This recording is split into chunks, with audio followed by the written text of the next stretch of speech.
Homemaking is a very busy venture, right? From cleaning, cooking, dusting, home chores, tax, and all of that, you can quickly start to feel overwhelmed and quickly start to feel like 24 hours a day is not enough for the things that you have to do. And today's video, we're going to be talking about time management tricks for homemakers. Hi, my name is Aneta, Elisha-Oladejo, and welcome back to another video. If you're just meeting me for the first time, hello and welcome to the channel. I hope that you subscribe here. We talk and we make content for homemakers, teaching homemakers to be, to do better at what they do, parenting, marriage, and entrepreneurship for as many as also want to be entrepreneurs as well. So I'm also a local SEO consultant, and I basically help businesses rank higher on maps and on local search. If that's something you're interested in, please check the description or the link in the description. All right, so in today's video, we're going to be talking about how homemakers can basically make the best use of their time and maybe get a lot more done within the 24 hours that we have. Number one tip is learn to prioritize your tasks. Learn to prioritize your tasks. There are certain things that definitely should be, that are important to you more than others, right?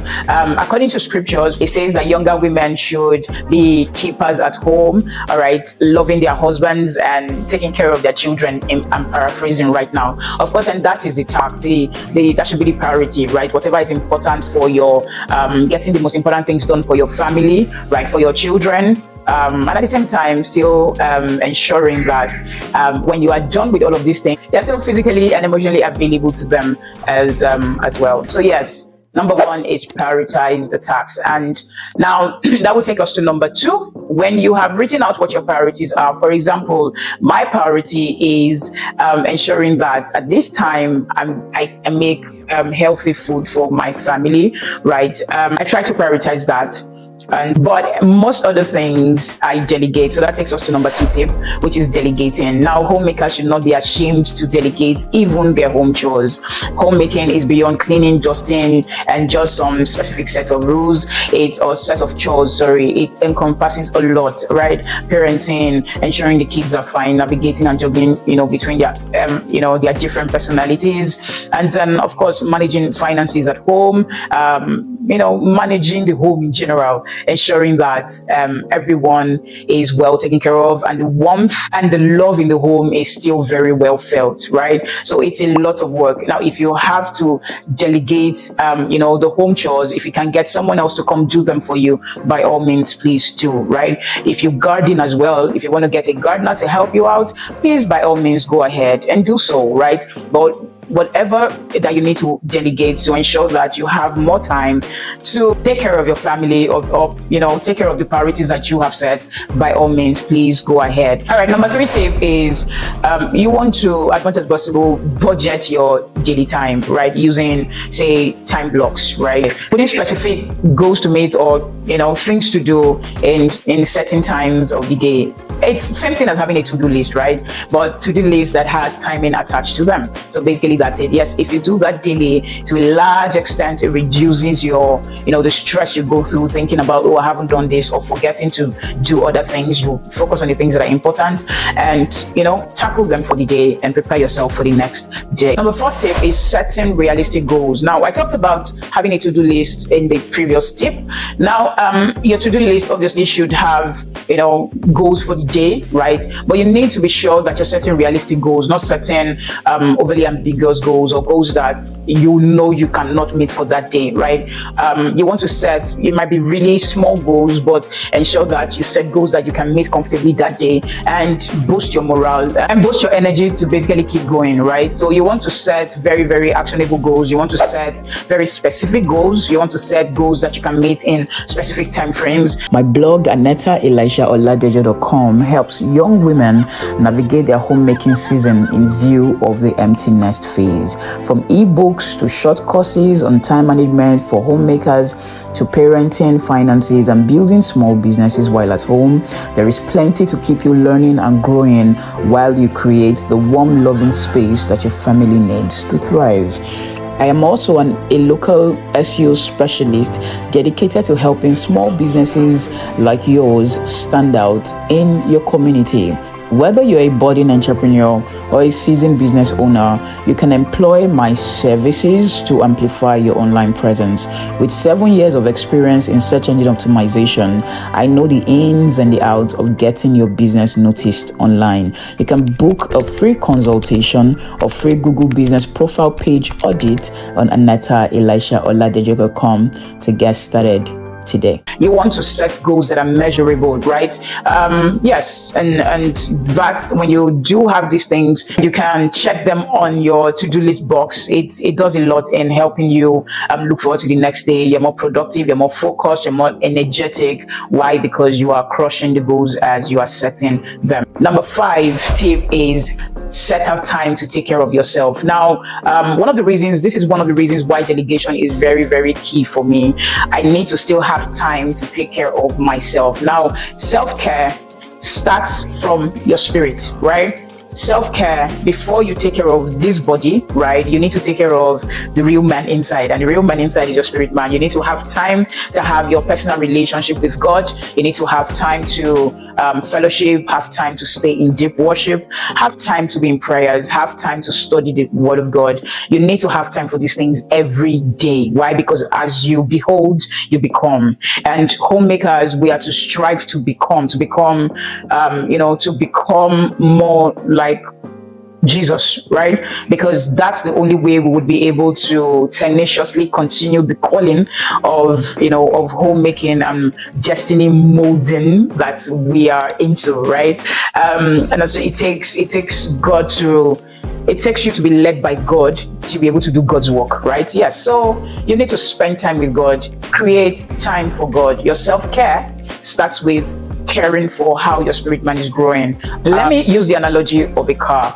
A car is as functional as its engine is, right? No matter how beautiful a car might be on the outside of the car, the chassis of the car, no matter how beautiful it is, if the engine is broken down, the car is not moving anywhere, right? Or if there is no working engine in it, then the car would not move. The car would not be functional, right? It will not meet its purpose as a car that moves people or transports people from a place to the other. And the engine of our spirit man is our engine. When we do not oil it, take care of it, stay in the presence of God, stay in its natural habitation, which is God, right? Because we are made from Him, right? When God was creating the heavens and the earth, when He was going to create the fishes, He called them out from the water.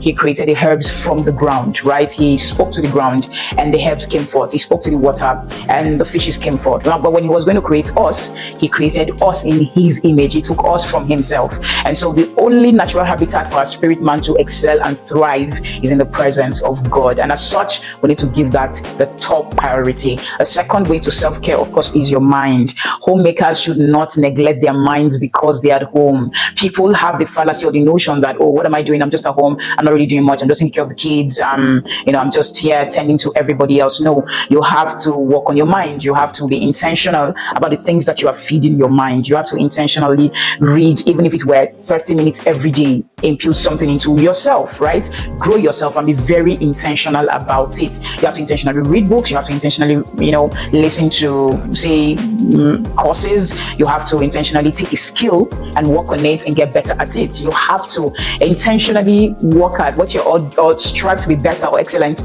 at what you're already doing. If you're running a small business, you have to intentionally work on or learn better ways to run your small business more smoothly. In any way you are adding value to yourself on a daily basis. Yes, that's another way to self-care. If you leave your mind to decadence, it will show. It will show, trust me. And it brings a lot of frustration when you feel like you're not growing. You feel like you're not moving. Now you start to feel like you have sacrificed yourself for your children, which is not supposed to be. If you're working on yourself, you're working on your mind, you would see staying at home with the kids as a privilege that you would never take for granted. Of course, the third way to take care of yourself is your body. You need to rest well. You need to eat well. I'm a big advocate of sleeping well, right? Sleep well. Prioritize sleep.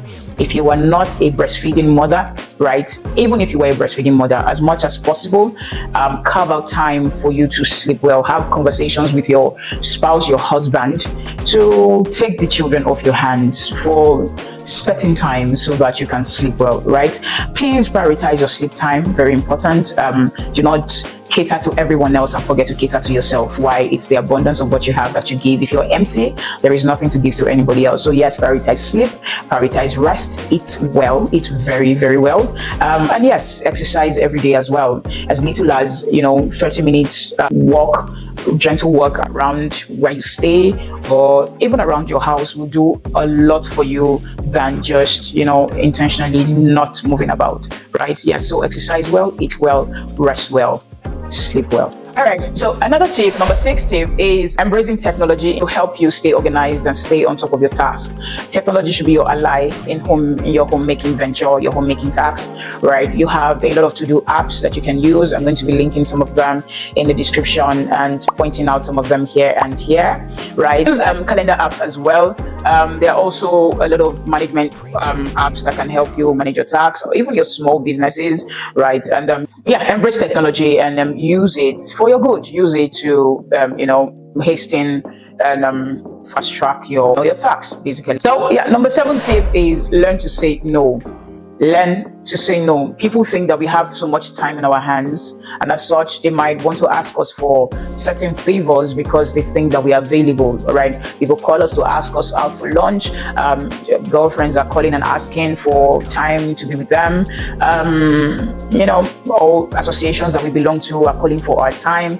But please learn to say no to people. Learn to say no. You have to prioritize as much as, yes, prioritize time to also, attend to some of these things. Right. Learn to say no to non-essential tasks. Learn to say no to time-wasting tasks, basically, or time-wasting ventures. To say no to unnecessary or commitments that do not align with your priority, right? Learn to say no. Really prioritize, prioritize yourself, prioritize your work as a homemaker, right?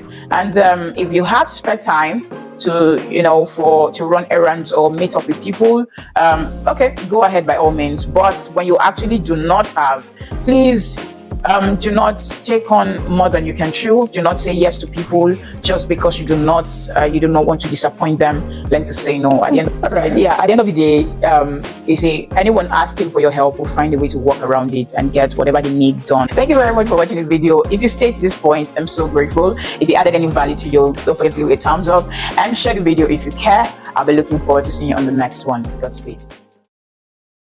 Success, as we know it, is the compounded effect of the everyday steps we take towards a main goal. One of the things that gives peace and mental clarity while homemaking is putting the emptiness season clearly before our eyes.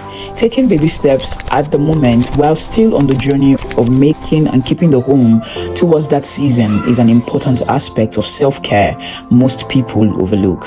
It strengthens the intentionality that goes into making every moment you have right now count. My blog, Aneta, Elisha-Oladejo.com, helps young women navigate their homemaking season in view of the empty nest phase.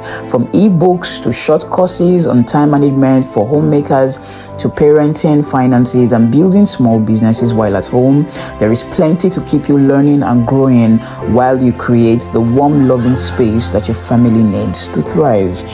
I am also a local SEO specialist dedicated to helping small businesses like yours stand out in your community. Whether you're a budding entrepreneur or a seasoned business owner, you can employ my services to amplify your online presence. With 7 years of experience in search engine optimization, I know the ins and the outs of getting your business noticed online. You can book a free consultation or free Google Business Profile Page audit on Aneta, Elisha-Oladejo.com to get started today.